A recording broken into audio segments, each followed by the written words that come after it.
Guys, welcome back to our channel. Today's video I'm going to show you how to fix TikTok payment not processing.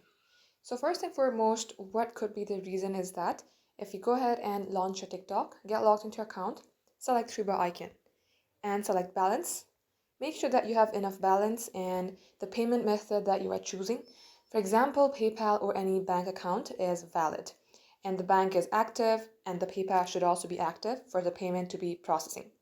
Next, what you can do is, if your payment is still not processing even though you have enough balance and your payment methods are fine, you could report this problem directly to TikTok support. For that, select three bar icon, go for settings and privacy. So select help center. In here, you will directly see chat with us. Go ahead and tap onto that red button. You will get landed onto a page like this. Here, select monetization. And here, simply type in your problem like even though everything is correct, your payment of TikTok is still not processing. Go ahead, do that. Make sure that you type your problem in as detail as you can.